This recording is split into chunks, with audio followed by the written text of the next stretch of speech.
Hello guys, welcome back to Lakshmi Lokesh YouTube channel. So ಇವತ್ತು vlog start ಮಾಡ್ತಾ ಇರೋ timings ಬಂದು 10:20. ಬೆಳಗ್ಗೆಯಿಂದನೇ ಇವತ್ತು ವ್ಲಾಗ್ ಸ್ಟಾರ್ಟ್ ಮಾಡ್ತಾ ಇದ್ದೀನಿ ಗೈಸ್. ಯಾಕೆ ಏನು ಅಂತ ಹೇಳ್ತೀನಿ. ಇನ್ನು ಇವತ್ತಿನ ವ್ಲಾಗಲ್ಲಿ ಆ್ಯಕ್ಚುಲಿ ಫುಲ್ಲು ಸುತ್ತಾಡೋದೇ ಆಗಿಬಿಡುತ್ತೆ. ಸೊ ಸುತ್ತಾಡೋದೆಲ್ಲ ಆ್ಯಕ್ಚುಲಿ ನಾಳೆ ಹಾಕ್ತೀನಿ.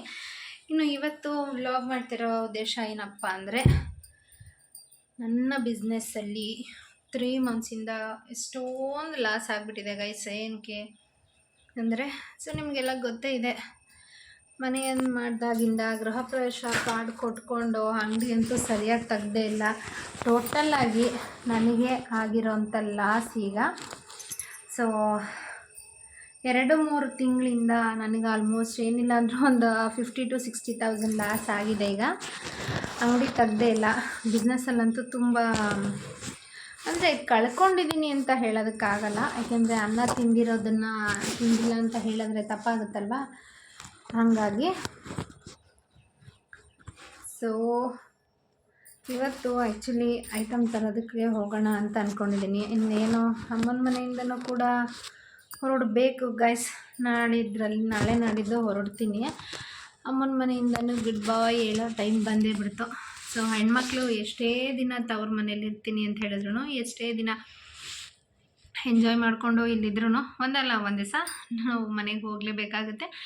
ಸೊ ಹೋಗೋ ಟೈಮ್ ಬಂದಾಗ ನಿಜವಾಗ್ಲೂ ತುಂಬ ಅಂದರೆ ತುಂಬಾ ಬೇಜಾರು ಕೂಡ ಆಗುತ್ತೆ. ಇನ್ನು ಇವತ್ತು ಆ್ಯಕ್ಚುಲಿ ನಾನು ಚಿಕ್ಕಪೇಟೆಗೆ ಹೊರಟಿದ್ದೀನಿ.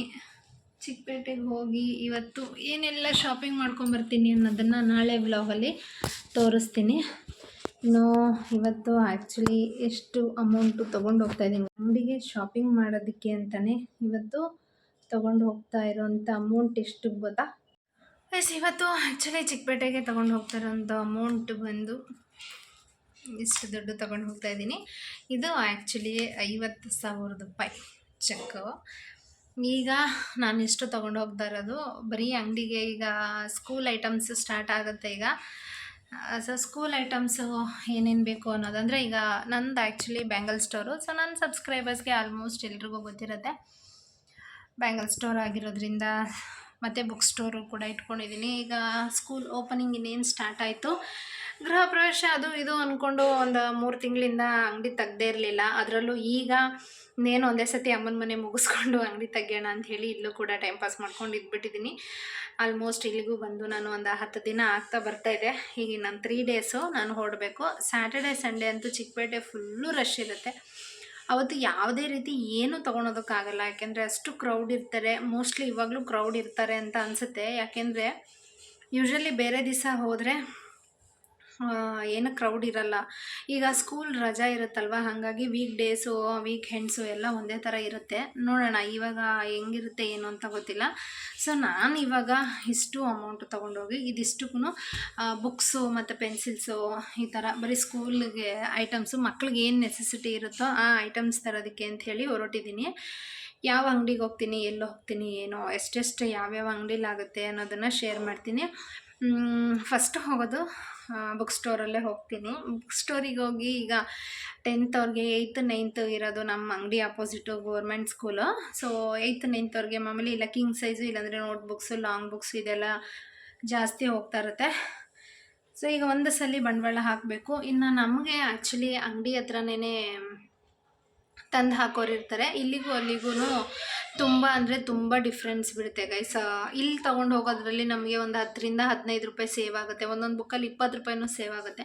ಬಟ್ ಅಂಗಡಿ ಹತ್ರನೇ ಒಂದು ಸ್ವಲ್ಪ ಜನ ತಂದಾಕ್ತಾರಲ್ಲ, ಅವ್ರ ಹತ್ರ ಹೋದರೆ ನಮಗೆ 20 ರೂಪಾಯಿ ಅಲ್ಲ, ಒಂದು 10 ರೂಪಾಯಿ ಉಳಿಯೋಷ್ಟು ಇದಾಗ್ಬಿಡುತ್ತೆ. ಈಗ ಇಲ್ಲಿ ಕಂಪೇರ್ ಮಾಡಿದ್ರೆ ಇಲ್ಲೇ ಬೆಟ್ರು ಅನಿಸುತ್ತೆ. ಆಮೇಲೆ ಇನ್ನೊಂದು ಏನು ಹೇಳ್ತೀನಿ ಅಂತ ಹೇಳಿದ್ರೆ, ಕೆಲವ್ರು ಹೇಳ್ತಾರೆ, ಅಯ್ಯೋ ಇಲ್ಲಿಂದ ಮತ್ತೆ ಅರಸೀಕೆರೆಗೆ ತೊಗೊಂಡು ಹೋಗೋದು ಇದೆಲ್ಲ ಅಲ್ಲಿಗೆ ಮಿಕ್ಕ ಹೋಗುತ್ತೆ, ಅದು ಖರ್ಚು ಎಲ್ಲ ಯೋಚನೆ ಮಾಡಿದ್ರೆ ಅದು ಒಂದೇ ಬರುತ್ತೆ ಅಂತ. ಇಲ್ಲ, ಖಂಡಿತ ಹಂಗೆ ಬರಲ್ಲ. ಸೊ ಡಿಫ್ರೆನ್ಸ್ ಇರುತ್ತೆ. ಈಗ ಸಪೋಸ್ ನಾವು ಒಂದು 10,000 ರೂಪಾಯಿಗೆ ಬುಕ್ಸ್ ತೊಗೊತೀವಿ ಅಂತ ಹೇಳಿದ್ರೆ, ಅಲ್ಲಿ ನಮಗಾಗೋದು ಕಾಸ್ಟ್ ಬಂದು ಒಂದು 11,000 ರೂಪಾಯಿ 11,500 ರೂಪಾಯಿ ಆಗುತ್ತೆ. ಇಲ್ಲಿಂದ ನಾವು ತೊಗೊಂಡು ಹೋಗೋದ್ರಲ್ಲಿ ನಮಗೆ ಎಷ್ಟು ಸೇವ್ ಆಗುತ್ತೆ ಅಂದರೆ 200 ರೂಪಾಯಿ ಕೊರಿಯರ್ ಚಾರ್ಜ್ ಹೋಗುತ್ತೆ ಗೈಸ್. ಅದನ್ನು ಅಷ್ಟೇ, ಇಟ್ಸ್ ಡಿಪೆಂಡ್ ವೆಯ್ಟ್ ಮೇಲೆ.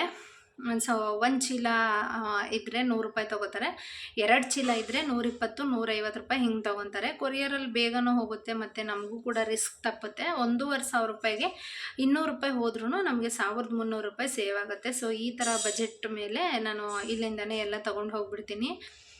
ಈ ಥರ ಕಾಸ್ಟ್ಲಿ ಒಂದ್ಸಲಿ ತೊಗೊಂಡೋಗೋದು, ಕೊರಿಯರ್ ಹಾಕ್ಸೋದು ಅಂತ ಹೇಳಿದ್ರೆ ಎಲ್ಲ ತೊಗೊಂಡು ಒಂದೇ ಸಲ ಹೋಗ್ಬಿಡ್ತೀನಿ. ಬಟ್ ಸ್ವಲ್ಪ ಅಂದರೆ ಕೆಲವೊಂದ್ಸಲಿ ಏನಾಗುತ್ತೆ ಅಂತ ಹೇಳಿದ್ರೆ ಹಾಸನಲ್ಲಿ ತೊಗೊತೀನಿ. ಅಂದರೆ ಒಂದು ಸ್ವಲ್ಪ ಐಟಮ್ಸ್ ಇದ್ದಾಗ ನಾನು ಕಾಲ್ ಮಾಡಿ ಹೇಳಿದ್ರೆ ಅಂಗಡಿ ಹತ್ರನೇ ಆಟೋ ಬರುತ್ತೆ, ಅವರಿಗೆ ಹಾಕಿ ಕಳಿಸ್ತಾರೆ. ಬಟ್ ನನಗನ್ಸುತ್ತೆ ಅದರಲ್ಲಿ ತೊಗೊಳೋದು ನಮಗೇನೂ ಅಷ್ಟು ಉಳಿಯಲ್ಲ. ಯಾಕೆಂದರೆ ಅವ್ರಿಗೆ ಫಸ್ಟೇ ನಾವು ಪೇಮೆಂಟು ಮಾಡಿಬಿಟ್ಟಿರ್ತೀವಿ, ಮತ್ತು ಆಟೋದವ್ರಿಗೆ ಅಂಗಡಿ ಮುಂದೆ ತಂದು ಕೊಡೋದಕ್ಕೂ ನಾವು 100 ರೂಪಾಯಿ ಕೊಡಬೇಕು. ಅದು ಒಂದೇ ಒಂದು ಪೆನ್ಸಿಲ್ ಬಾಕ್ಸ್ ಆದ್ರೂ ಪರವಾಗಿಲ್ಲ, ಅಷ್ಟು ಕೊಡಬೇಕು. ಸೊ ನಾವು ಅವ್ರಿಗೆ ಕೊಟ್ಟಿರೋದನ್ನು ಎಲ್ಲ ಕ್ಯಾಲ್ಕುಲೇಟ್ ಮಾಡಿದ್ರೆ ಒಂದು 60 ರೂಪಾಯಿ 50 ರೂಪಾಯಿ ಈ ಥರ ಮಿಕ್ಕುತ್ತೆ. ಸೊ ಆವಾಗ ಲಾಸ್ ಆಗಿಬಿಡುತ್ತೆ. ಸೊ ಈ ಥರ ಎಲ್ಲ ಒಂದ್ಸಲಿ ಅಲ್ಲೇ ಇದ್ದು ಕೊರಿಯರ್ ಮಾಡಿಸೋದ್ರಿಂದ ಸೇವ್ ಆಗುತ್ತೆ. ನನ್ನ ಬಿಸ್ನೆಸ್ಸಲ್ಲಿ ಈಗ ಏನೇನು ಲಾಸ್ ಆಗಿದೆಯೋ, ಈಗ ಒಂದು 3 ತಿಂಗಳಿಂದ ಅಂಗಡಿ ತೆಗ್ದಿಲ್ಲ, ಅದೆಲ್ಲ ಈಗ ರಿಕವರ್ ಮಾಡಬೇಕು. ಸೊ ಇನ್ನೇನು ನಾನು ಕೂಡ ಹೊರಟಿದ್ದೀನಿ. ಇನ್ನು ಅಲ್ಲೂ ನಾಳೆನೂ ಕೂಡ ತುಂಬ ಇದೆ. ನಾಳೆ ಆ್ಯಕ್ಚುಲಿ ದೊಡ್ಡಪ್ಪನ ಕಾರ್ಯನೂ ಇದೆ. ಅದೇ ನಾನು ಲಾಸ್ಟ್ ಸ್ಯಾಟರ್ಡೇ ಡೆತ್ ಆಗಿದ್ರು ಅಂತ ಶೇರ್ ಮಾಡಿದ್ದೆ ನಿಮ್ಮ ಜೊತೆ. ಇವತ್ತು ಬುಧವಾರ, ಇವತ್ತು ಟ್ಯೂಸ್ಡೇ ಆ್ಯಕ್ಚುಲಿ, ನಾಳೆ ವೆಡ್ನಸ್ಡೇ. ನಾಳೆ ಅವ್ರದ್ದು ಕಾರ್ಯನೂ ಇದೆ. ಅಲ್ಲಿಗೂ ಹೋದರೆ ಮತ್ತೆ ರಿಟರ್ನ್ ಬೆಂಗಳೂರಿಗೆ ಬರಬೇಕು, ಮತ್ತೆ ಐಟಮ್ ತರಬೇಕು. ಇದು ರಿಸ್ಕ್ ಆಗುತ್ತೆ. ಬಟ್ ಇನ್ನೂ ನಾನು ಡಿಸೈಡ್ ಮಾಡಿಲ್ಲ ಗೈಸ್, ಹೋಗೋದಾ ಬೇಡವಾ ಅಂತ. ಬಟ್ ಒಂದ್ಸಲಿ ಅನಿಸುತ್ತೆ ಹೋಗಬೇಕು ಅಂತ, ಇನ್ನೊಂದ್ಸಲಿ ಅನಿಸುತ್ತೆ ದೊಡ್ಡವ್ರು ಹೋಗಲಿ ಅಂತ. ಬಟ್ ಕನ್ಫ್ಯೂಷನಲ್ಲಿದ್ದೀನಿ, ಏನಾಗುತ್ತೋ ಏನೋ ಗೊತ್ತಿಲ್ಲ. ಸೊ ಫೈನಲಿ ನನ್ನ ಬಿಸ್ನೆಸ್ಸಲ್ಲಿ ಆಗಿರೋ ಲಾಸ್ನೆಲ್ಲ ನಾನು ತೆಗಿಬೇಕು. 3 ತಿಂಗಳಿಂದ ಸುಮ್ಮನೆ ಬಾಡಿಗೆ ಕಟ್ಟಿರೋ ಥರ ಆಗಿಬಿಟ್ಟಿದೆ. ಅಂದರೆ ಲೀಸ್ಗಿದ್ದೆ ಓಕೆ, ಬಟ್ ಕ್ಯಾಲ್ಕುಲೇಟ್ ಅದೂ ಮಾಡಬೇಕಲ್ವ. ಇನ್ ಕೇಸ್ ಬಾಡಿಗೆಗಿದ್ದಿದ್ರೆ ಅಲ್ಲಿನೂ 9,000 ವೇಸ್ಟ್ ಆಗಿಬಿಟ್ಟಿರೋದು. ಸೊ ಇನ್ಮೇಲೆ ಬೆಂಗಳೂರಿಗೆ ಬರೋದನ್ನು ಕೂಡ ಸ್ವಲ್ಪ ಕಡಿಮೆ ಆಗಿಬಿಡುತ್ತೆ. ಇನ್ನೇನಿದ್ರು ನೆಕ್ಸ್ಟ್ ಇಯರು ಮಿಸ್ ಆಗಿ ಬಂದರೆ ದಸರಾ ರಜದಲ್ಲಿ 1-2 ದಿನ ಈ ಥರ ಆಗುತ್ತೆ ಅಷ್ಟೇ. ಇನ್ನು ಸೆಂಟ್ರಲ್ಲಿ ಎಲ್ಲೂ ಬರೋದಕ್ಕಾಗಲ್ಲ. ಸೊ ಫೈನಲಿ ನಾನು ಇವಾಗ 50,000 ತೊಗೊಂಡು ಇನ್ನೇನು ಚಿಕ್ಕಪೇಟೆಗೆ ಹೊರಟಿದ್ದೀನಿ, ನಾನು ಅಕ್ಕಂಗೆ ಕರ್ಕೊಂಡು. ಸೊ ಗಿರ್ಜಾಕ್ಕನೂ ಸ್ವಲ್ಪ ಮಕ್ಕಳಿಗೆಲ್ಲ ಬುಕ್ಸ್ ತೊಗೊತೀನಿ ಅಂತ ಹೇಳಿದಾಳೆ, ಹೊರಡಬೇಕು ಗೈಸ್. ಇನ್ನು ಹಾಗೆ ಇವತ್ತು ನನಗೇನಾದರೂ ಸ್ವಲ್ಪ ಟೈಮ್ ಸಿಕ್ಕಿದ್ರೆ, ಸೊ ಅಂಗಡಿಗೆ ಬೇಕಾಗಿರೋದೇ ಸ್ವಲ್ಪ ಐಟಮ್ ಇದೆ. ನಿಮಿಷ ಗೈಸ್, ಪರ್ಸೆಲ್ಲೋ ಇಟ್ಟಿದ್ದೆ, ನೋಡೋಣ. ಅಂಗಡಿಗೆ ಬೇಕಾಗಿರೋದನ್ನು ಕೂಡ ಒಂದಷ್ಟು ಲೀಸ್ಟ್ ಮಾಡ್ಕೊಂಬಂದಿದ್ದೀನಿ. ಆ ಲೀಸ್ಟ್ ಕೂಡ ತೋರಿಸ್ತೀನಿ ನೋಡಿ.